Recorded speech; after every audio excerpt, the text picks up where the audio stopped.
हमने बस पहले ये देखा था कि हम लोग इंडक्टिव इफेक्ट तक पहुंच गए थे। हमने देखा कि किस तरीके से एक अटैकिंग रिएजेंट सबसे पहले अटैक करता है एक सबस्ट्रेट मॉलिक्यूल पे, और सबस्ट्रेट मॉलिक्यूल पे अटैक करने के बाद वो एक स्टेप बनाता है जिसे इंटरमीडिएट स्टेप कहते हैं ना। इंटरमीडिएट स्टेप से वो मेन प्रोडक्ट बनाने के लिए बहुत सारे स्टेप्स जाता है, बहुत सारे डिस्प्लेसमेंट जाता है। उसमें से पहला डिस्प्लेसमेंट है इंडक्टिव इफेक्ट का। इंडक्टिव इफेक्ट को समझने से पहले हमें इलेक्ट्रोनेगेटिविटी को समझना चाहिए। देखो, इलेक्ट्रोनेगेटिविटी का मतलब ये होता है बच्चों कि tendency to attract the shared pair of electron toward itself. मान लो कि कोई एलिमेंट है, for example fluorine, one of the most electronegative element. मैं उसको अमरीश पुरी कहता हूँ पूरी ऑर्गेनिक केमिस्ट्री का। रीजन इज, अमरीश पुरी हर मूवी में जिसमें भी आप देखो विलन रहता था। सिमिलर वे में फ्लोरीन एक विलन है। विलन ऐसे कहते हैं उसको कि वो इलेक्ट्रोनेगेटिव है। बॉन्ड बनाने में 50-50% की पार्टनरशिप होगी, जैसा कि कोवेलेंट बॉन्ड में होता है। फ्लोरीन ने भी अपना एक इलेक्ट्रॉन दिया और दूसरे एलिमेंट से भी कहेगा भाई अपना भी एक इलेक्ट्रॉन लाओ, तभी तो बॉन्ड बनेगा। बट अपने नेचर के अकॉर्डिंग उसका इलेक्ट्रोनेगेटिविटी ज्यादा होने की वजह से वो इलेक्ट्रॉन को अपनी तरफ खींच लेता है। इसी टेंडेंसी को कहते हैं इलेक्ट्रोनेगेटिविटी। तो इंडक्टिव इफेक्ट के अंदर पोलैरिटी प्रोड्यूस होती है मॉलिक्यूल के अंदर। किसकी वजह से? तो इसी इलेक्ट्रोनेगेटिविटी की वजह से। फॉर एग्जांपल स्क्रीन पे देखिए तो एक मैंने एग्जांपल लिया हुआ है। क्लोरीन कनेक्टेड है CH2CH3 के साथ। तो क्लोरीन क्योंकि इलेक्ट्रोनेगेटिविटी है, कार्बन इसी फ्लोरीन फैमिली का मेंबर है, fluorine, chlorine, bromine, iodine. Chlorine is the one of the electronegative element. As a result इसने इलेक्ट्रॉन को खींचा अपनी तरफ, तो स्लाइटली नेगेटिव चार्ज इसके ऊपर इंड्यूस हो जाता है। डेल्टा नेगेटिव चार्ज इसके ऊपर हमें इंड्यूस होता हुआ दिखाई देता है। अगर इसके ऊपर ये डेल्टा नेगेटिव चार्ज आ गया तो बगल वाले कार्बन के पास भी पॉजिटिव चार्ज डेवलप हो जाएगा, क्योंकि इसके इलेक्ट्रॉन बेचारे नेगेटिव ने डेल्टा क्लोरीन ने छीन लिए, तो इसके पास पॉजिटिव चार्ज आ गया। और अगर इस कार्बन के पास पॉजिटिव चार्ज है तो बगल वाला कार्बन भी नहीं बचेगा, उसके पास डेल्टा डेल्टा पॉजिटिव आ जाता है। ये इफेक्ट, ये इंडक्टिव इफेक्ट जिस जगह से अराइज होता है, इस क्लोरीन से अराइज हुआ, यहां से आगे 3 कार्बन तक ये इफेक्ट चलता रहता है। 3 के बाद इंडक्टिव इफेक्ट नलिफाई हो जाता है, उसके बाद के एलिमेंट्स, उसके बाद के एटम्स पे वो दिखाई नहीं देता। तो बात है कि भाई क्या फायदा इस इंडक्टिव इफेक्ट का? ऐसा क्या हुआ इंडक्टिव इफेक्ट में कि ये स्टेबिलिटी को अटेंड करने लगा, है ना? हमने देखा है कि डिस्प्लेसमेंट किस लिए होते हैं। आप अपने ही डिस्प्लेसमेंट, मैंने कहा था कि फ्रेंडशिप अगर आप किसी से करते हैं तो आप किसी भी तरीके के डिस्प्लेसमेंट करने को राजी हो जाते हैं।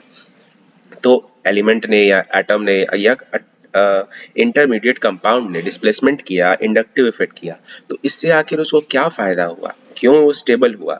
तो इसको देखने के लिए हमें स्टेबिलिटी को देखना होगा, जैसे इसकी एप्लीकेशन को देखना होगा। तो इंडक्टिव इफेक्ट का एप्लीकेशन ये है कि ये दो चीजों की स्टेबिलिटी को बरकरार रखता है। जैसे कि पहली है स्टेबिलिटी ऑफ कार्बोकेटायन, जो हमने कार्बोनियम आयन देखा था। sp2 हाइब्रिडाइज होते थे, 3 बॉन्ड पेयर होते थे, 6 इलेक्ट्रॉन के बॉन्ड पेयर होते थे, sp2 हाइब्रिडाइज होते थे, कार्बन पे पॉजिटिव चार्ज होता था, 2000 कार्बोकेटायन। और सिमिलर वे में कार्बन अनायन में हमने देखा था, या कार्बन आयन में हमने देखा था, जिसमें एक लोन पेयर होता है, नेगेटिव चार्ज होता है, 3 बॉन्ड पेयर होते हैं, sp3 हाइब्रिडाइज होता है। सो इसकी स्टेबिलिटी को हमें समझना होगा कि कैसे हम इंडक्टिव इफेक्ट का यूज करते हैं। तो पहले चलते हैं कार्बोकेटायन की स्टेबिलिटी के ऊपर। तो स्टेबिलिटी के लिए मैं आपसे एक चीज अज्यूम कराता हूँ। देखिए स्क्रीन पे जो है, एक मैंने ये रिच आदमी लिया है। ये रिच आदमी जो है, ये है alkyl group, CH3 group. CH3 group यानी जितने भी अल्काइल ग्रुप होते हैं वो सभी जो होते हैं वो रिच होते हैं। अब ये रिच कैसे? हमारे में तो ह्यूमन में रिच माने होता है कि आपके पास खूब मनी है, पर इनके पास रिच का मतलब होता है कि इनके पास खूब इलेक्ट्रॉन है। और अगर इलेक्ट्रॉन है तो वो किसी को डोनेट करेगा, राइट? डोनेट करेगा तो डोनेट करने के लिए कोई होना चाहिए जिसको कमी हो, उसी को तो देगा। तो ये डोनेट करता है किसको? तो बिल्कुल पुअर को। पुअर कौन? तो ये बेचारा पुअर वो है जिसने फ्लोरीन के साथ बॉन्ड बनाने की गलती कर ली थी। अब ये आके कहेगा इस रिच को कि भैया देखो ना, ऐसा ऐसा है कि इस फ्लोरीन के साथ मैंने बॉन्ड बनाया और इस फ्लोरीन ने मेरे साथ ऐसा किया कि इसने सारे इलेक्ट्रॉन को अपनी तरफ खींच लिया और अपने ऊपर डेल्टा नेगेटिव चार्ज को इंड्यूस करा लिया। मेरे ऊपर डेल्टा पॉजिटिव चार्ज को खामखा कर रख गया है, और बताओ मैं अनस्टेबल हो गया, मैं कैसे अपनी स्टेबिलिटी को बरकरार रखूं? तो इसमें CH3 कहेगा, अरे टेंशन मत ले भाई, मैं हूं ना। तो ये CH3 अपना इलेक्ट्रॉन डोनेट करेगा इस बेचारे पुअर को, और जैसे ही इस पुअर कार्बन को ये इलेक्ट्रॉन मिलेगा तो इसका डेल्टा पॉजिटिव चार्ज जो है वो फिनिश हो जाएगा। As a result it will get stabilize, stability आ जाएगी। देखो, अगर मुझे कभी पैसों की कमी हो जाती है तो मैं किसी से मांगूंगा, किसी फ्रेंड से मांगूंगा, और अगर उसने मुझे दे दिया तो मेरी स्टेबिलिटी हो जाएगी कि नहीं, मेरी कमी पूरी हो जाएगी। तो सिमिलर वे में जो कार्बन इलेक्ट्रॉन डेफिशिएंट हो जाते हैं फ्लोरीन की गलती से, या यूं कहें कि इंडक्टिव इफेक्ट की वजह से, या यूं कहें इलेक्ट्रोनेगेटिविटी की वजह से, वो कार्बन स्टेबलाइज हो जाते हैं through the CH3 bond, CH3 की वजह से। अच्छा, CH3 ने डोनेट किया है, दान दिया है ना। दान अच्छे लोग देते हैं कि बुरे लोग? बिल्कुल अच्छे लोग देंगे, बुरे लोग कौन दान देने वाले हैं? तो जो दान देते हैं वो अच्छे होते हैं, वो पॉजिटिव आदमी होते हैं, इसीलिए इंडक्टिव इफेक्ट में प्लस आई इफेक्ट वो होते हैं जो दान देते हैं। इसका मतलब ये जो अल्काइल ग्रुप था, ये जो रिच आदमी था CH3, तो all alkyl groups are electron donating group, all alkyl groups are electron donating group, यानी वो प्लस आई इफेक्ट शो करते हैं, पॉजिटिव है, दान देंगे और दूसरों को स्टेबलाइज करेंगे। तो देखा हमने कि पॉजिटिव आई इफेक्ट या इंडक्टिव इफेक्ट किस तरीके से स्टेबिलिटी में आते हैं। ये कार्बोनियम आयन था, यानी कार्बोकटायन था बेचारा पुअर आदमी, उसको स्टेबलाइज इसने कर दिया। तो ये था पॉजिटिव आई इफेक्ट। ऐसे ही नेगेटिव आई होगा, नेगेटिव आई वो शो करते हैं जो इलेक्ट्रोनेगेटिव होते हैं। तो इलेक्ट्रोनेगेटिव वाले वो दूसरों से छीनते हैं, और छीनने वाले तो जरूर बुरे आदमी होते हैं। तो स्टेबिलिटी को देखने के लिए यहाँ देखो, वही चीज जो मैंने वहां CH3 तुम्हें दिखाया, उस CH3 को, रिच आदमी को, हमने R से दिखाया हुआ है। ये R का मतलब अल्काइल ग्रुप होता है। सो ये अल्काइल ग्रुप यहाँ 2 प्रेजेंट है, यहाँ पर 1 अल्काइल ग्रुप प्रेजेंट है, यहाँ पर 3 अल्काइल ग्रुप प्रेजेंट है। तो बात है कि भाई किस तरीके से स्टेबिलिटी कार्बोकेटाइन की डिपेंड करती है प्लस आई पे। तो देखते हैं एक बार। देखो, ये कार्बन पॉजिटिव चार्ज हुआ, तो इस कार्बन को जिस पे पॉजिटिव चार्ज है, ये हाइड्रोजन से गया मांगने कि भैया हाइड्रोजन हमारी मदद करो यार, प्लस चार्ज हो गया है, बहुत ज्यादा कमी है। हाइड्रोजन कहेगा भाई कार्बन, मैं तो खुद इलेक्ट्रोपॉजिटिव हूँ, पूरे पीरियोडिक टेबल में सबसे छोटा एलिमेंट, मैं तुम्हारी क्या मदद कर सकता हूँ। ऐसे ही ये हाइड्रोजन भी हाथ खड़े कर देगा, और ये हाइड्रोजन भी हाथ खड़े कर देगा। तो ये कार्बन सबसे अनस्टेबल है, least stable carbon carbocation is methyl carbocation. कोई उसकी मदद नहीं करता बेचारे की, वो बेचारा अनस्टेबल ही रह गया, क्योंकि कोई इंडक्टिव इफेक्ट उस पे नहीं हुआ। नाउ अगले को देखो, इस कार्बन की हेल्प करने के लिए यहाँ पर एक अल्काइल ग्रुप प्रेजेंट है। ये अल्काइल ग्रुप इसको डोनेट करेगा, जो रेड कलर से दिखा हुआ है कि भाई डोनेट करेगा, और इसकी टेंडेंसी स्टेबिलिटी को बढ़ा देगा। As a result primary carbocation are more stable than methyl. ऐसे ही सेकेंडरी में 2 तरफ से अल्काइल ग्रुप है, टर्शरी में 3 तरफ से है, तो 3 वाले ज्यादा स्टेबल बनाते हैं इसको। तो therefore tertiary carbocations are more stable as compare to secondary and primary and then methyl. So इस तरीके से इंडक्टिव इफेक्ट डिसाइड करता है कि कौन सा कंपाउंड ज्यादा स्टेबल होगा, कौन सा कम स्टेबल होगा। नेक्स्ट आता है जो इलेक्ट्रोमेरिक इफेक्ट। तो हमने इंडक्टिव इफेक्ट को देख लिया, प्लस आई माइनस आई, ये 2 तरीके के होते हैं। प्लस आई मतलब अच्छे आदमी जो दान करते हैं, जो डोनेट करते हैं, उसमें सारे अल्काइल ग्रुप आ जाते हैं, ऑल अल्काइल ग्रुप सारे इलेक्ट्रॉन डोनेटिंग ग्रुप। अल्काइल का मतलब ये होता है, जैसे तुम इथेन प्रोपेन ब्यूटेन पढ़ते हो, उसमें से एक हाइड्रोजन निकाल दो तो वो आइल बन जाता है। जैसे मीथेन में से एक हाइड्रोजन निकाल दिया, मिथाइल बन गया, इथेन में से एक हाइड्रोजन निकाल दिया, मिथाइल बन गया। तो वो सारे इलेक्ट्रॉन डोनेटिंग ग्रुप होते हैं, बड़े ग्रुप होते हैं, रिच ग्रुप होते हैं, अमीर आदमी होता है, वो दान करेगा, प्लस आई इफेक्ट जाएगा। और फ्लोरीन, अमरीश पुरी, उसके ग्रुप के सारे मेंबर, वो सारे इलेक्ट्रोनेगेटिव है, वो खींचेंगे, वो बुरे आदमी है, नेगेटिव है, इसलिए माइनस आई इफेक्ट है। नेक्स्ट आता है इलेक्ट्रोमेरिक इफेक्ट। और एक चीज और, मुझे इंडक्टिव इफेक्ट के अंदर जो डिस्प्लेसमेंट होती है वो सिग्मा इलेक्ट्रॉन्स की होती है। आप इसमें हर जगह देखो, इसमें हमने हर जगह सिंगल बॉन्ड ही दिखाया है। जो बॉन्ड है ये सिंगल बॉन्ड के बीच का डिस्प्लेसमेंट है। तो सिंगल बॉन्ड यानी कि सिग्मा बॉन्ड, तो डिस्प्लेसमेंट सिर्फ सिग्मा बॉन्ड का होता है, अल्काइल ग्रुप जो है उसमें जो बॉन्ड बनाया उसने अपने सिग्मा इलेक्ट्रॉन को थोड़ा सा कार्बन की तरफ शिफ्ट कर दिया। तो displacement of sigma electron is called inductive effect. Definition अगर हमें देना हो तो हम यही लिखेंगे कि इसमें हम डिस्प्लेसमेंट ऑफ सिग्मा इलेक्ट्रॉन को करते हैं या सिग्मा बॉन्ड का डिस्प्लेसमेंट करते हैं। तो ये काफी इंपॉर्टेंट है। दो टाइप का होता है, प्लस आई माइनस आई। तो डेफिनेशन अगर आपके पास आती है तो आपसे बच्चे यही लिखेंगे कि displacement of sigma electron occur होता है। These are of two types, plus I minus I. एक एग्जांपल दे देंगे और स्टेबिलिटी में बता देंगे कि ये किसकी स्टेबिलिटी के लिए यूज होता है।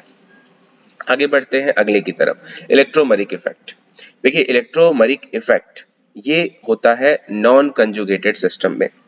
बच्चे नॉन कंजुगेटेड सिस्टम का मतलब ये हुआ कि alternate single and double bond.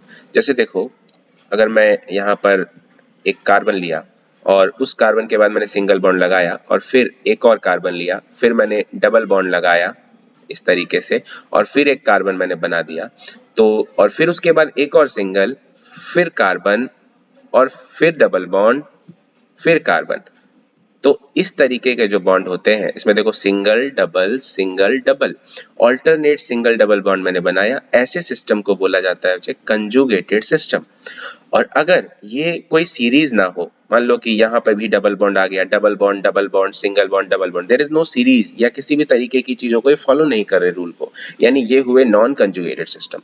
तो नॉन कंजुगेटेड सिस्टम में इलेक्ट्रोमरिक इफेक्ट होता है और अगर यही सिस्टम कंजुगेटेड हो जाता तो वो इलेक्ट्रोमरिक ना होकर मेसोमरिक इफेक्ट हो जाता। This is the difference between electromeric and mesomeric effect.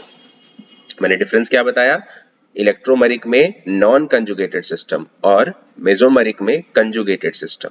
तो नॉन कंजुगेटेड सिस्टम का यहाँ एग्जांपल हम लेंगे, जैसे देखो डबल बॉन्ड है, डबल बॉन्ड यानी कि पाई बॉन्ड, तो पाई बॉन्ड की शिफ्टिंग होगी। अगर ये पाई बॉन्ड इस कार्बन ने अपनी तरफ छीन लिया, तो हम जानते हैं जो भी इलेक्ट्रॉन को छीनता है वो तो बुरा होता है, मतलब ये अपने ऊपर नेगेटिव चार्ज जनरेट करेगा तो दूसरे वाला अपने ऊपर पॉजिटिव चार्ज जनरेट करेगा।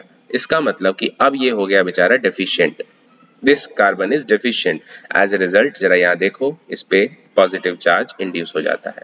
इसी इफेक्ट को बच्चे बोलते हैं इलेक्ट्रोमरिक इफेक्ट, इलेक्ट्रोमरिक इफेक्ट। सो ये भी दो तरीके के होते हैं, प्लस आई और माइनस आई। अगर इलेक्ट्रॉन तुमसे, देखो हमारे पास बच्चे पैसा होता है, मैंने जैसा कहा पैसा है तो हम अमीर हैं, हम रिच हैं। कार्बन या किसी भी एलिमेंट के पास जो रिचनेस होती है वो उसके इलेक्ट्रॉन की वजह से होती है। तो अगर वो अपने इलेक्ट्रॉन किसी को दे रहा है, इसका मतलब कि वो अपना पैसा दे रहा है, मतलब वो अच्छा आदमी है, वो दान कर रहा है। तो यहाँ देखो इस कार्बन ने अपना इलेक्ट्रॉन इसको दे दिया, मतलब कि इसने दान दिया। If electrons are going away to the atom, this is known as electromeric effect plus E effect. ये भी सेम दो टाइप के हैं, प्लस ई माइनस ई। तो अगर मुझसे दूर जा रहा है पैसा, मतलब मैं किसी को दे रहा हूं, तो मैं इसे प्लस ई इफेक्ट कहूंगा। और मैं किसी से ले रहा हूं, is coming towards the atom, coming if electron is coming towards an atom, it is known as minus e effect। तो यहाँ पर ये प्लस ई इफेक्ट का एग्जांपल हुआ। डिफरेंस कुछ नहीं, बस इतना लिखना है आपको डेफिनेशन में कि जो इलेक्ट्रोमरिक इफेक्ट होते हैं नॉन कंजुगेटेड सिस्टम के अंदर रिलाई करते हैं। इसमें इलेक्ट्रॉन पाई बॉन्ड की शिफ्टिंग होती है, इसमें ये डबल बॉन्ड था ना, तो डबल बॉन्ड यानी पाई बॉन्ड की शिफ्टिंग होती है, जबकि इंडक्टिव इफेक्ट में सिग्मा बॉन्ड की शिफ्टिंग हुई थी। ठीक है, इंडक्टिव में सिग्मा बॉन्ड की शिफ्टिंग, इलेक्ट्रोमरिक में पाई बॉन्ड की शिफ्टिंग। इलेक्ट्रोमरिक जो होता है कंजुगेटेड सिस्टम में होगा। नेक्स्ट देखते हैं, तो अगले में देखो ये शिफ्टिंग दिखा रखी कि किस तरीके से कोई इलेक्ट्रोनेगेटिव एलिमेंट जो होता है फर्क डालता है उसके बॉन्ड पे। जैसे ये देखिए, ये बी वाला जो है, बी वाला जो एटम यहाँ पे बना हुआ है वो ज्यादा इलेक्ट्रोनेगेटिव है। इस वजह से उसने किया ये कि इसने अपने इसके इलेक्ट्रॉन को जो सिंगल सिंगल बॉन्ड से बने हुए थे उसने उसकी अपनी तरफ खींच लिया। ये इलेक्ट्रॉन इसकी तरफ है, दूसरे वाले को भी अपनी तरफ ले लिया, तो डेल्टा नेगेटिव चार्ज इंड्यूस हो गया, बगल वाले पे डेल्टा पॉजिटिव आ गया। तो ये लेस इलेक्ट्रोनेगेटिव जबकि ये वाला मोर इलेक्ट्रोनेगेटिव। इसी तरीके से एटम के अंदर आते हैं। तो एक बार डिफरेंस देख लेते हैं हमने जो दोनों पढ़ा है इंडक्टिव और इलेक्ट्रोमरिक के बीच में। मैंने क्लास में रेफरेंसेस तुम्हें डिक्टेट किया था, बस बोला था बीच में, मैंने कहीं पर लिखवाया नहीं है तुम्हें नोट्स में। सो इसको हो सके तो नोट कर लेना, और काफी इंपॉर्टेंट है बच्चे। सो इंडक्टिव इफेक्ट जो है ये परमानेंट इफेक्ट है, मतलब ये हमेशा लाई करता है, चाहे कंपाउंड शुरू इनिशियली हो या स्टेबिलिटी के बाद हो, it is a permanent effect. दूसरा होता है इलेक्ट्रोमेरिक, तो वो क्या है, it is a temporary effect. हमने शुरू में एक चार्ट बनाया था तो उसमें मैंने डिफ्रेंशिएट किया था दोनों के बीच में कि दो तरीके के इफेक्ट होते हैं, परमानेंट इफेक्ट और दूसरा होता है टेम्पररी इफेक्ट। टेम्पररी में था इलेक्ट्रोमेरिक और परमानेंट में था इंडक्टिव इफेक्ट। तो ये इस तरीके से दोनों को सेपरेट किया जाता है। तो पहला डिफरेंस जो हुआ कि ये परमानेंट इफेक्ट होता है इंडक्टिव, जबकि electromeric is a temporary effect. दूसरा, इंडक्टिव इफेक्ट में multiple bond is not essential, जरूरी नहीं ये सिंगल बॉन्ड में, क्योंकि इसमें डिस्प्लेसमेंट तो सिग्मा इलेक्ट्रॉन का हुआ था, जबकि इलेक्ट्रोमेरिक में multiple bond is essential. Multiple bond माने डबल बॉन्ड जरूरी है, और डबल बॉन्ड में भी कैसा सिस्टम चाहिए, नॉन कंजुगेटेड सिस्टम चाहिए। इंडक्टिव इफेक्ट में polarity of bond is essential, मतलब delta negative delta positive charge होनी चाहिए, ऐसा होना चाहिए कि एक ज्यादा इलेक्ट्रोनेगेटिव हो दूसरा ज्यादा इलेक्ट्रो पॉजिटिव हो, जबकि इसमें पोलैरिटी जरूरी नहीं होती। हो सकता है दोनों के दोनों सेम पोलैरिटी वाले हो तब भी डिस्प्लेसमेंट होगा। जैसे यहाँ देखो, दोनों के दोनों कार्बन थे तो इसमें शिफ्टिंग इसने करवा ली, फिर भी दोनों सेम होने के बावजूद भी दोनों कार्बन है, दोनों आदमी है, बट दोनों ने दोनों से एक जैसे आदमी, दोनों ने फिर भी एक तरफ डिस्प्लेसमेंट हो गई। मतलब जरूरी नहीं कि यहाँ कोई ज्यादा इलेक्ट्रोनेगेटिव हो एक के मुकाबले। Partial charge separation take place में पार्शियल चार्ज होता है डेल्टा नेगेटिव से दिखाते थे, जबकि इसमें फुल्ली चार्ज डिस्प्लेस होता है। देखो यहाँ पे हम लोग ने इसको प्लस चार्ज से दिखाया था, मतलब पूरा चार्ज सेपरेट होता दिखाएंगे। डेल्टा से रिप्रेजेंटेशन इंडक्टिव इफेक्ट में करते हैं। इंडक्टिव में कोई आयन प्रोड्यूस नहीं होता, इलेक्ट्रोमेरिक में आयन प्रोड्यूस होता है। Attacking reagent is not required in inductive effect, जबकि इलेक्ट्रोमेरिक में inductive attacking reagent is required. So displacement इस तरीके से, बहुत सारे पॉइंट्स आप लोग देख लेंगे, सारा पॉइंट मैंने सारा कुछ समझा ही दिया है इसमें बच्चों आपको पॉइंट्स। आगे बढ़ते हैं बच्चों, नेक्स्ट है रेजोनेंस इफेक्ट, और रेजोनेंस इफेक्ट को ही मेसोमेरिक इफेक्ट भी बोलते हैं। बहुत ही ज्यादा इंपॉर्टेंट है, यहां से लेके हमें बच्चे आगे 12th में, उससे आगे इंजीनियरिंग एंट्रेंसेस में, हर जगह ये काम आएगा। तो इसको आप अगर अच्छे से समझ गए तो फिर आपसे सारे क्वेश्चन हो जाएंगे केमिस्ट्री के, most of the question you will be solve, right. देखिए, रेजोनेंस इफेक्ट में organic chemistry, the factor called resonance और मेसोमेरिज्म या mesomeric effect describe the delocalised electron. Delocalised, this is very important word, आपको ये समझना होगा कि ये क्या होता है। सो डीलोकलाइज मतलब एक जगह से दूसरी जगह जाना। तो इसके अंदर हम लोग देखेंगे कि कैसे कोई इलेक्ट्रॉन, कैसे कोई पाई इलेक्ट्रॉन एक जगह से दूसरी जगह जाता है। This is called delocalised.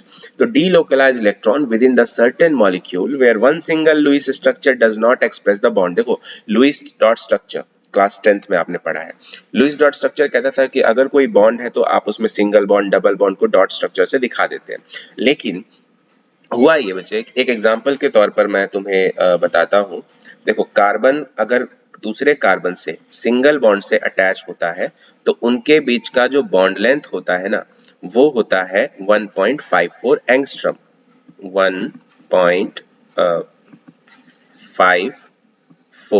1.54 angstrom.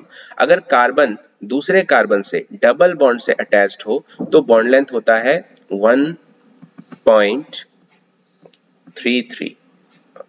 उसमें मुझे लिखने में भी प्रॉब्लम आता है, बट कोई नहीं, थोड़ा सा देख लो, 1.33। और अगर कोई कार्बन डबल ट्रिपल बॉन्ड से कनेक्ट हो जाए, ट्रिपल बॉन्ड से कनेक्ट हो जाए, तो हम उसे कहते हैं कि वहां पर जो बॉन्ड लेंथ होता है that is 1.20 angstrom. So 1.54 angstrom, 1.33 angstrom, 1.20 angstrom, सब में अलग अलग है, सिंगल डबल सिंगल में ट्रिपल में। बट बेंजीन स्ट्रक्चर को एक बार याद करो। बेंजीन का जो स्ट्रक्चर होता है उसमें ऑल्टरनेट सिंगल डबल बॉन्ड आप लोग बनाते हैं। एक डबल आप यहां बनाएंगे, दूसरा डबल आप यहां बनाएंगे, तीसरा डबल आप यहां बनाएंगे। तो देखा जाए तो ये वाला सिंगल बॉन्ड है, यानी ये होना चाहिए 1.54 एंगस्ट्रम का, राइट।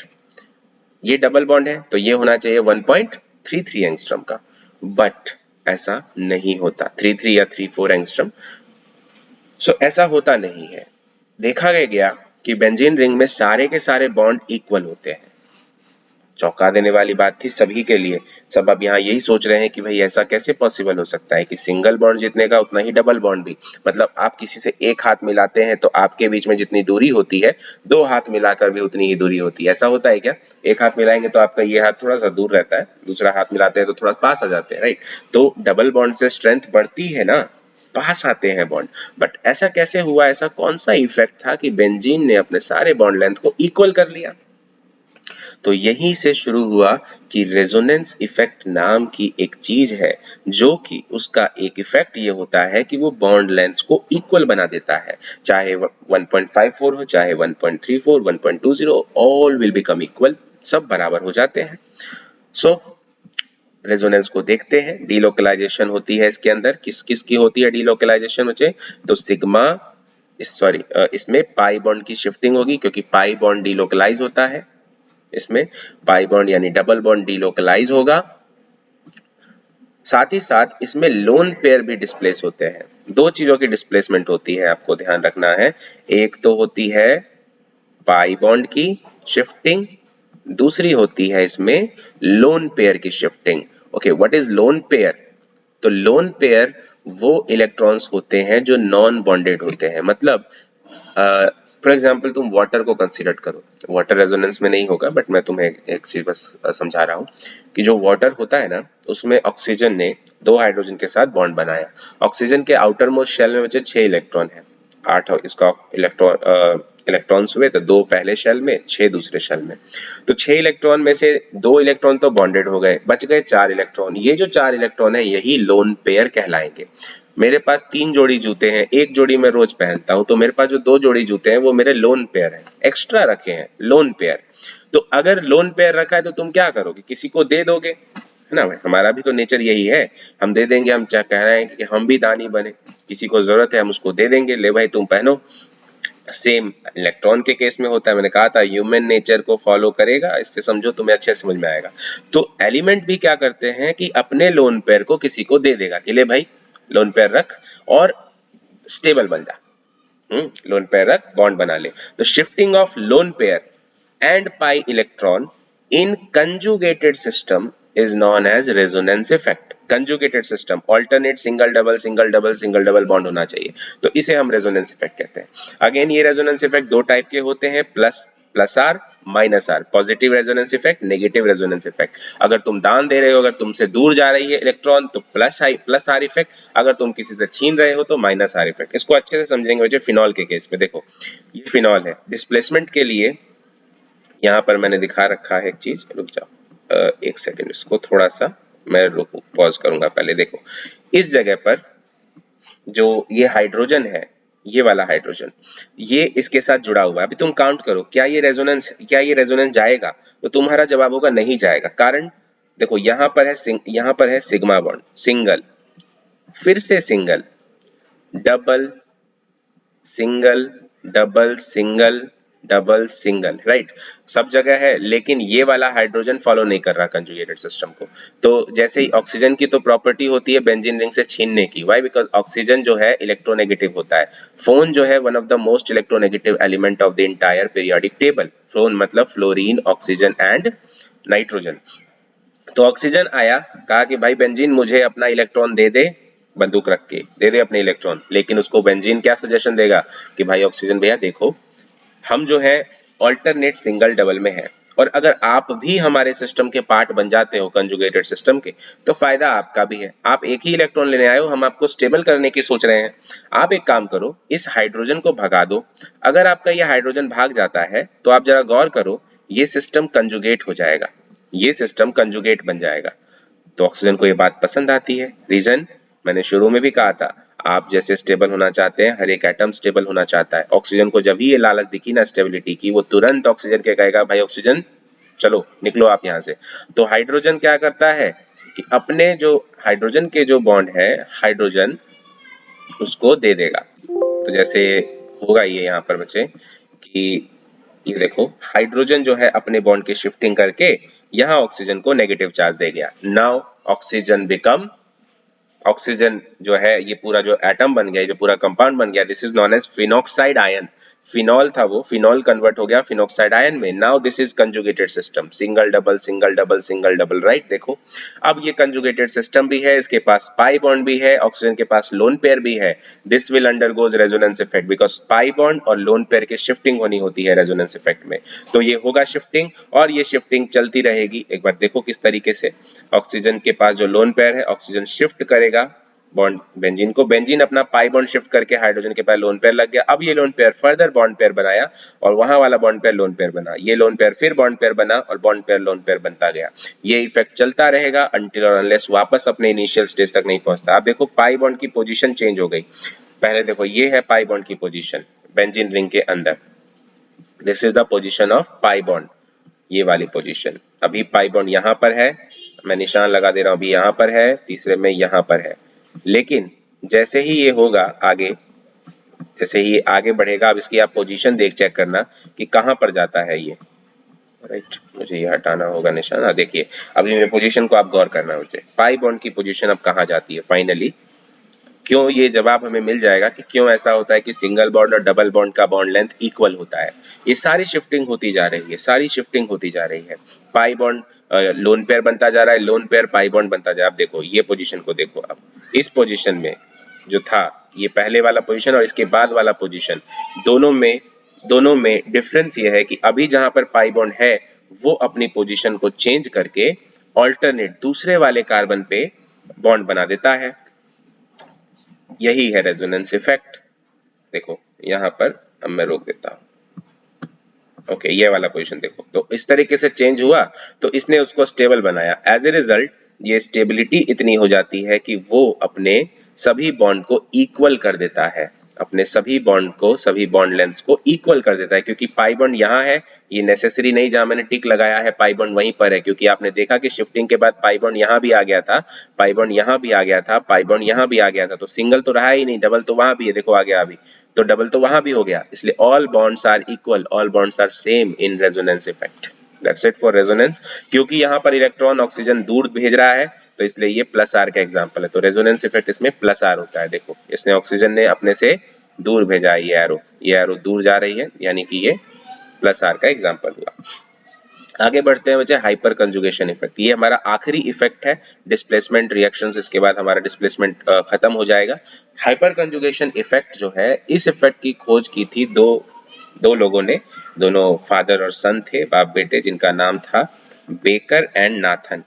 बेकर फादर थे, बेकर एंड नाथन इफेक्ट इसे कहा जाता है।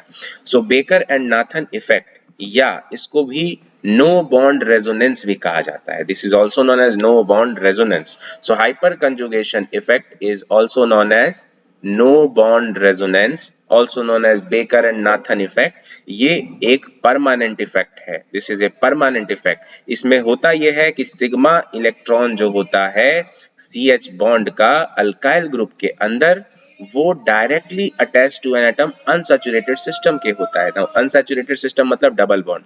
जरा गौर करो, यहाँ पर डबल बॉन्ड है, हाइड्रोजन जो यहाँ पर होता है वो कहेगा भाई कार्बन, तुम्हें तो स्टेबिलिटी की जरूरत है, तुम्हारे पास तो प्लस चार्ज है, तो एक काम करते हैं, मैं तुम्हें अपना इलेक्ट्रॉन डोनेट करता हूं। यहाँ पर इलेक्ट्रॉन जैसे ही डोनेट होगा, तो यहाँ पर हाइड्रोजन जो है H+ बन के रिमूव हो जाएगा, और हाइड्रोजन तो रिमूव हो गया, यहाँ पाई बॉन्ड आ गया, मतलब कि इस कार्बन की जो पॉजिटिव चार्ज थी वो खत्म हो गई। लेकिन ये हाइड्रोजन फ्री हो गया, तो ये चला जाना चाहिए यहाँ से, या यहाँ बैठ के क्या कर रहा है, मुंह क्यों देख रहा है इसका। तो इसका रीजन ये है कि ये H+ आयन, ये H+ आयन, ये हाइड्रोजन आयन, ये फंस जाता है p ऑर्बिटल के अंदर।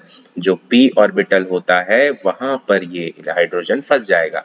इसलिए भले वो बॉन्डेड नहीं है, लेकिन फिर भी वो इस सिस्टम का पार्ट है, इसीलिए इसे बोलते हैं नो बॉन्ड रेजोनेंस। रेजोनेंस में पॉसिबिलिटी ही तो है, जैसे पाई बॉन्ड डिलोकलाइज कर रहा था, यहाँ चेक करो हाइड्रोजन डिलोकलाइज कर रहा है, एक बार यहाँ वाला हाइड्रोजन गया, एक बार ये हाइड्रोजन, फिर तीसरी बार दिख रहा है कि भैया ये हाइड्रोजन, तो ये चेंज होते जा रहे हैं। यानी कि हाइपर कंजुगेशन इफेक्ट में भी जो शिफ्टिंग होती है, डिलोकलाइजेशन होती है H+ की, यानी फॉर इसीलिए इसको रेजोनेंस में रखा गया। This is no bond resonance. Okay, now stability की बात करें नो बॉन्ड रेजोनेंस पे, तो यहाँ एक कॉन्सेप्ट आता है जिसे हम अल्फा हाइड्रोजन कहते हैं। अल्फा हाइड्रोजन, ये वर्ड बहुत जरूरी है, बहुत जरूरी। ऑर्गेनिक पढ़ते टाइम हम लोगों को कई बार ऐसा आएगा जब हम लोग अल्फा हाइड्रोजन के बारे में पढ़ रहे होंगे, सुन रहे होंगे। तो अल्फा हाइड्रोजन है क्या? तो अल्फा हाइड्रोजन आपका पड़ोसी है। पड़ोसी कैसे? तो देखो मैं इसके लिए एक एग्जांपल देता हूँ तुमको। तुम बच्चे बड़े हो गए और अच्छी जॉब कर रहे हो, तो अब तुम्हारे सेटल होने की बारी आई। सेटल होने के लिए तुम शादी करे। शादी के लिए जब लड़की वाले आते हैं आपको देखने के लिए, आपको एक बार मिलके चले जाते हैं, लेकिन कुछ दिनों के बाद वो वहां पर कुछ लोगों को भेजते हैं कि जाओ जाके उस लड़के के पड़ोसियों से बात करो कि लड़के की आखिर में कोई ऐसी आदतें तो नहीं है जो बहुत गंदी है, बहुत बुरी है। क्या पता शराब वराब पीता हो, क्या पता इधर उधर घूमता हो, रात को देर से आता हो, राइट। इस तरीके की अगर कोई बुरी आदत है तो ये बातें पड़ोसी बहुत अच्छे से जानते हैं। पड़ोसियों के कान होते हैं ना, जोर से मत बोलो दीवारों के भी कान होते हैं। असल में वो दीवार के कान नहीं है, वो पड़ोसियों के कान है, वो अल्फा हाइड्रोजन के कान है। ठीक है। तो जिस जगह पर पॉजिटिव चार्ज है, इस पॉजिटिव चार्ज की शादी होने वाली है। शादी माने स्टेबिलिटी होने वाली है। अगर ये स्टेबल होना चाह रहा है तो आप इसके पड़ोसी कार्बन को देखेंगे। पड़ोसी से मालूम चलेगा कि आखिर ये कार्बन स्टेबिलिटी लायक है कि नहीं है। तो पड़ोसी तुम्हारे बारे में सब जानते हैं, है ना। पब्लिक है, ये सब जानती है। तो ये कार्बन क्योंकि यहाँ पर आया, ये इसका अल्फा कार्बन है। This is it's alpha carbon. Alpha carbon ऐसे रिप्रेजेंटेशन होता है। तो this carbon is alpha carbon. Alpha carbon पे जितने भी हाइड्रोजन प्रेजेंट है वो अल्फा हाइड्रोजन है। तो जिस मैंने क्या कहा, जिस पे भी प्लस चार्ज है, जिस कार्बन पे जो स्टेबिलिटी चाहता है, उसका पड़ोसी कार्बन को पकड़ो, उस पे गिनो हाइड्रोजन कितने हैं। इस पे 3 अल्फा हाइड्रोजन मुझे दिख रहे हैं, मतलब मैं लिख देता हूं यहां पर कि इसमें है 3 अल्फा हाइड्रोजन। तो ऐसे ही तुम अल्फा हाइड्रोजन को काउंट करके स्टेबिलिटी बता सकते हो। देखो हाइपर कंजुगेशन इफेक्ट में अल्फा हाइड्रोजन से हम लोग स्टेबिलिटी को बताते हैं। तो जरा ये मिथाइल वाले पे चेक करो, इस कार्बन पे ये प्लस चार्ज है, इसका कोई पड़ोसी कार्बन मुझे दिखाई नहीं दे रहा। तो मैं कहूंगा कि भैया 0 कार्बन अटैच्ड है, माने this have 0 alpha hydrogen. Alpha hydrogen कितने हो गए? तो अल्फा हाइड्रोजन 0 हो गए। अल्फा हाइड्रोजन 0 हो गए। आओ इस वाले पे, दिस इज प्राइमरी। देखो जिस कार्बन पे प्लस चार्ज है उसके साथ एक अल्काइल ग्रुप अटैच्ड है, this is primary, primary carbocation, right. Now जिसमें प्लस चार्ज है उसका पड़ोसी कार्बन तो यही वाला है। पड़ोसी कार्बन पे कितने हाइड्रोजन है? 3 हाइड्रोजन। तो मतलब ये पड़ोसी कार्बन ने 3 बातें बताई अच्छी अच्छी लड़के के बारे में। तो लड़की वाले ज्यादा इंप्रेस हो जाएंगे इसके मुकाबले, तो इसकी स्टेबिलिटी ज्यादा होगी मिथाइल से।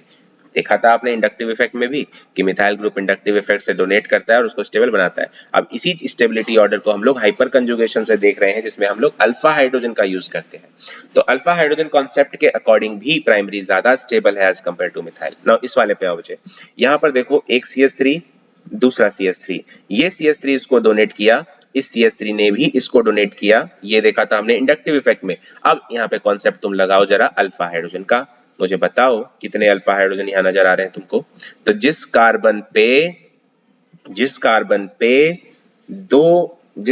पे पॉजिटिव चार्ज है उसके पास 2 कार्बन अटैच्ड है, therefore they have 2 carbon attached known as 2 alpha carbon. उस अल्फा कार्बन पे जो हाइड्रोजन है वो उसके अल्फा हाइड्रोजन। तो टोटल अल्फा हाइड्रोजन हुए 3 यहाँ, 3 यहाँ, टोटल अल्फा हाइड्रोजन हो गए 6। 3 से ज्यादा है कि कम है? ज्यादा लग रहे नहीं। 6 अच्छी बातें। तो अगर आपके बारे में, लड़के के बारे में 6 अच्छी बातें हैं तो 3 अच्छी बातों वालों से तो उसको ज्यादा प्रेफरेंस मिलेगी।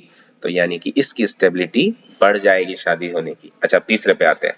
ये कार्बन तो पूरे मौज में है, वाई? बिकॉज बहुत अच्छा कार्बन है ये। इसके पास 3-3 लोग जो भी इसके पड़ोसी है ना चारों तरफ, सब इसकी बड़ाइयां करते हैं। अरे बहुत अच्छा लड़का है एकदम, क्या बताएं आपको। घर से तो निकलता ही नहीं है, काम से मतलब रखता है, दारू शराब ना बिल्कुल नहीं पीता है।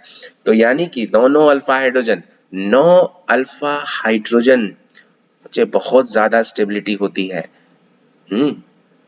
9 अल्फा हाइड्रोजन मतलब जितनी पॉसिबिलिटी, ये समझ लो कार्बोकेटायन फैमिली का अंबानी है ये। तो कार्बोकेटायन फैमिली का अंबानी सबसे ज्यादा stable because of 9 alpha hydrogen. तो स्टेबिलिटी सबसे ज्यादा हुई इसकी। सो अगेन हमने टर्शरी कार्बोकेटायन को ज्यादा स्टेबल बनाया, सेकेंडरी से वो ज्यादा स्टेबल होता है और सबसे कम होता है मिथाइल कैटायन का स्टेबिलिटी। यानी हम यानी हम कार्बोकैटायन यानी कार्बोनियम आयन की स्टेबिलिटी को दो इफेक्ट से बता सकते हैं। पहला इफेक्ट था जिसमें हमने बताया कि वो इंडक्टिव इफेक्ट से एक्सप्लेन किया जा सकता है, यानी कि प्लस आई इफेक्ट से, और दूसरी स्टेबिलिटी ऑर्डर हमने बताया हाइपर कंजुगेशन से, जिसमें हम लोग अल्फा हाइड्रोजन को काउंट करते हैं, राइट। तो इस वाले वीडियो में मैं इतना रखता हूँ। अगली वीडियो में मैं टाइप्स ऑफ रिएक्शन के बारे में डिस्कस करूंगा। थोड़ी बड़ी हो जाती है वीडियो, नहीं तो मेरे को एक्चुअली थोड़ा एडिट करने में बच्चों, डालने में ना, उस पर ये दिक्कत मेरे को फेस हो रही है, तो इस वजह से मैं छोटे छोटे वीडियो ही बना पा रहा हूँ, पार्ट्स में बना रहा हूँ। तुम लोग तैयारी करो इसकी बच्चे, ऑल द बेस्ट। और कोई भी डाउट हो तो मुझसे पूछो, ठीक है। ये वीडियो मेरा तुम लोगों के लिए ही है, क्योंकि बच्चे मेरे पास टाइम लिमिटेड है। मैं चाह रहा हूँ कि सभी को पढ़ा दूं, और एक्स्ट्रा कितना टाइम दूंगा, 24 आवर्स तो मेरे पास भी है बच्चे। तो इस वजह से वीडियो बना रहा हूँ कि हम अच्छे से यूटिलाइज कर ले। इसमें तुम जितनी बार चाहोगे सुन सकते हो, समझ सकते हो, राइट। कुछ चीजें मैंने क्लास में अगर नहीं डिस्कस की होगी तो वो चीजें तुम्हें यहाँ पर भी मिल जाएंगी। हाँ, और कुछ चीजें अगर मैं पढ़ा रहा हूँ मुझे अभी याद आई, भूलता भी बहुत हूँ मैं, भूलने क्या तो मालूम ही है तुम्हें। तो अगर मैं यहाँ पर कुछ भूल गया, तो अगर मुझे यहाँ पे याद आ गया तो मैं वो क्लास में तुम्हें बता दूंगा। जैसे अभी मैंने बताया कि वो डिफरेंसेस मैंने तुम्हें नहीं टेबुलर फॉर्म में बताए थे, तो यहाँ मैंने बता दिया है, note down in your notebook, ठीक है।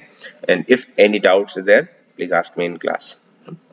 ओके बच्चे, तो अभी के लिए इतना रखते हैं, और नेक्स्ट हम आज ही मैं दूसरा वीडियो भी रिकॉर्ड करूंगा। वो होगा टाइप ऑफ रिएक्शंस पे, जिसमें हम सब्स्टिट्यूशन, एलिमिनेशन, बीटा एलिमिनेशन, ये सारा चीजों को डिस्कस करेंगे आगे। ऑर्गेनिक थोड़ी लंबी जर्नी है, बट साथ में तय करते हैं, बहुत अच्छे से समझाएंगे, ठीक है बच्चे। Okay, goodbye, all the best.